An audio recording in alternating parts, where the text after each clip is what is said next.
Hello சாமி, பெங்களூர் பாலுசாமி. ஆ, வணக்கம் அது சாமி. நான் ஆ, ராம ஈஸ்வர்லால் ஆ, ஜேஎஸ் ஆடியோ ரேடியோவில இருந்து நம்ம சிவராமன் சாமிக்காக மலர் அஞ்சலி, நினைவாஞ்சலி ஆ, செலுத்துவதற்காக ஒரு படைப்பு, ஒரு சிறு படைப்பு நம்ம சாமிகள் ம், அவங்க என்ன சொல்றாங்க அப்படிங்கறத பதிவு பண்ணிக்கிட்டே வர்றேன். ஆ, அந்த ஒரு உங்கள் அனுபவங்களை நீங்கள் நம்ம சிவராம் சாமி கூட எப்படி அவர் எப்படி நடந்துகிட்டாரு, ம், அவர் ஒரு அதாவது ஒரு நல்ல ஆத்மா, ம், பணிவு அப்படிங்கறத சிவராமன் சாமி கிட்ட தான் கத்துக்கணும். ஆமா, அந்த மாதிரி அவரு மனதில் நின்ற ஒரு மனிதர். அவரு இந்த மாதிரி ஹாஸ்பிட்டல்ல அட்மிட் ஆன உடனேயே நீங்க எனக்கு தகவல் கொடுத்தீங்க ஒரு 2 நாள் முன்னாடி. ஆமா, பட் அதுக்குள்ள அவருக்காக எல்லாருமே பிரார்த்தனை பண்ணாங்க. ஆமா, நம்ம பண்ணினோம். ம், இன்னைக்கு அவர் மத்தியானம் தவறிட்டாரு அப்படிங்கறத கேள்விப்பட்ட உடனே எனக்கே ரொம்ப ஷாக்கா இருந்தது. ம், ஆனாலும் அவர் ரொம்ப சிரமப்படாம, ம், யாரையும் சிரமப்படுத்தாம ம், நம்ம அவரு he attained his end of life அப்படிங்கிற மாதிரி ஆ, நாம எடுத்துக்கணும். ம், அவர் நினைவுகளை, ம். அவரோட உங்கள் அனுபவங்களை நீங்க சொல்லணும் அப்படின்னு நான் கேட்டுக்கிறேன் சாமி. சரி சுவாமி. நான் பெங்களூர்ல இருந்து பாலுசாமி பேசுறேன். ஆ, நான் கடந்த 40 வருடங்களாக என்னுடைய குடும்ப நண்பராக இருந்தவர் திரு சிவராம் சுவாமி அவர்கள். குடும்ப நண்பர் என்று சொல்வதை விட எனக்கு ஒரு குருசுவாமியாக இருந்தவர். அவரை பற்றி பேசிக் கொண்டு போனால் நாள் ஒன்று பத்தாது. இருந்தாலும் எனது சிறிய அனுபவங்களை சில மற்றையும் மட்டும் நான் சொல்ல விரும்புகிறேன். நாங்கள் இருவரும் பல வருடங்களாக சென்னையிலிருந்து எம்என் நம்பியார் குருசுவாமி அவர்கள் குழுவில் சபரிமலைக்கு சென்று வருகிறோம். அதில் எங்களுடைய 2வது குருசுவாமியாக திகழ்வர் திரு குரு சிவராம் சுவாமி. எனக்கு அவரின் அனுபவங்களும் அவரின் செயல்களும் நிறைய அவர்கிட்ட எனக்கு அட்மையர் ஆனது அவருடைய பண்பும் ஒழுக்கமும் அவருடைய பண்பும் ஒழுக்கமும் என்ன ரொம்ப கவர்ந்து அந்த பாதையில் குருசாமிக்கு எம்என் நம்பியார் குருசாமிக்கு அடுத்து அவரை தான் நாங்க குருசாமியா நினைச்சு நடத்திக்கிட்டு வந்தோம். அவர்கிட்ட கத்துக்க வேண்டியது நிறைய இருக்கு. அவரு சபரிமலையில புண்ணிய பூங்காவனம் என்ற ஒரு நிகழ்ச்சியை தொடங்கி அதுக்கு நிறைய சேவை பண்ணிருக்காரு. எல்லாரையும் அதுல கலந்துக்க சொல்லி அவரு இருந்தாலும் எல்லாத்திலயும் முன்ன அவரு நின்னு யாரையும் எதிர்பார்க்காம பயங்கர கடினமா உழைச்சு ஒரு சேவை பண்றவரு. ஆனா அவருக்கு ஈடு கொடுக்க சின்ன வயசான எங்களுக்கும் முடியாது. இந்த மாதிரி பல நிகழ்வுகள் உண்டு. இங்க பெங்களூர்லயும் அதே மாதிரிதான். கர்நாடகால பெயர் பெற்ற சினிமா நடிகர், டைரக்டர், ப்ரொடியூசரா இருந்தாலும் அவருக்கு பேர் வேற மாதிரி இருந்தது. அதாவது பெரிய ஐயப்ப பக்தர். இங்க கர்நாடகாவுக்கே ஒரு பெரிய குருசுவாமியாக திகழ்ந்தார். அதிலும் நார்த் கர்நாடகா எல்லாம் ரொம்ப அவரை மெச்சிக்குவாங்க, பெரிய குருசுவாமி என்று. இங்கும் கோவில்கள்ல எந்த நிகழ்ச்சி ஆனாலும் என்ன கூட கூப்பிட்டுட்டு போவாரு. நிறைய வருஷங்கள் நாங்க ராஜ்குமார் அவருக்கு வீட்டுல அவங்களுக்கு இருமுடி கட்டியிருக்கோம், பூஜை பண்ணி.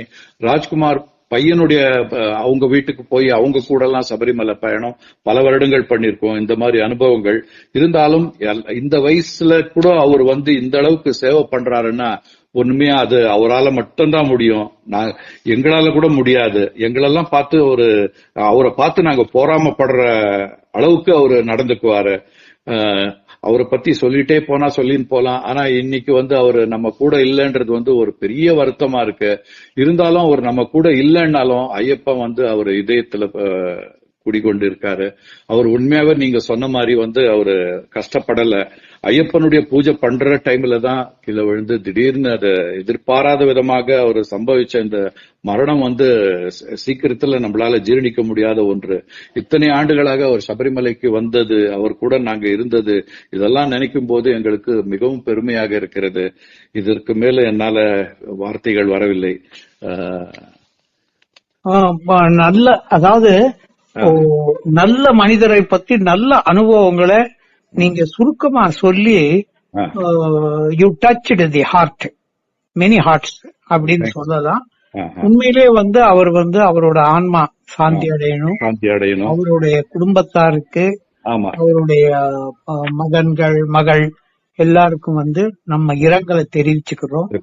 அந்த மாதிரி வந்து கர்நாடகாவில இருந்து ஐயப்ப சாமிய வந்து இன்னைக்கு இந்தியா பூரா எங்கேயோ வெளிநாட்டுல இருந்தும் வந்து பாக்குறாங்க அப்படின்னா நம்ம நம்பியார் சாமி, நம்ம சிவராமன் சாமி, ராஜ்குமார் சாமி, இவங்க எல்லாம் வந்து அங்க வந்து அமிதாப் பச்சன் வந்த வருஷம் கூட வந்து எனக்கு ஞாபகம் இருக்கு. ரஜினிகாந்த் அவர் வந்தது வந்து அதே மாதிரி 75, 76 அப்படிங்கிறது தான். அப்ப நாங்க அவர் கூட வந்து நான் 3வது வருஷம் போறதா ஞாபகம். சிவராமன் சாமியையும் ராமநாதன் சாமியும் நம்ம நம்பியார் சாமி குரூப்ல வந்து நம்ம டைரக்டர் சங்கர் சாமி இவங்களை எல்லாம் மறக்கவே முடியாது. அதே மாதிரி நம்ம முதல் வருஷம் போனப்போ வந்து வீரமணி அவர் வந்து அப்பவே பாடி புகழ் பெற்றவர். ஆனா முதல் வருஷம் நம்ம கூட வந்தாரு. அப்போ வந்து நம்ம விஸ்வநாதன் சாமி, MS விஸ்வநாதன் இவங்க எல்லாம் வந்து அந்த நாட்களை வந்து அந்த ஐயப்ப யாத்திரைய வந்து 10 நாள் எப்படி போகுது, கார்த்திகை ஒண்ணு வந்தாலே அதே மாதிரி பாருங்க. இந்த டிசம்பர்ல நம்ம நம்பியார் சாமியும் நம்ம குருசாமி நம்பியார் சாமியும் டிசம்பர்ல தான் வந்து டிசம்பர்ல தான் வந்து அவரும் போயிருக்காரு. இவரும் அது நினைச்சா நவம்பர் 19ஆம் தேதி அவரு நவம்பர் 19ங்கிறது வந்து கார்த்திகை பிறந்தவுடன் இதுவும் கார்த்திகை மாதம் தான் இவரும் போயிருக்கிறது. பாருங்க அது வந்து எவ்வளவு பவர்ஃபுல்.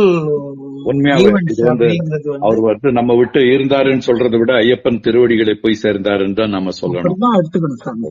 நம்ம வந்து எல்லாரும் மரணம் சம்பவிக்கிறது வந்து மனித வாழ்க்கையில் ஒரு தவிர்க்க முடியாத ஒரு கட்டம்.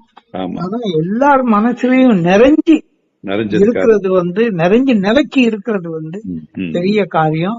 அதுல நம்ம சிவராமன் சாமியும் இன்னைக்கு ஒன்னாயிருக்காரு.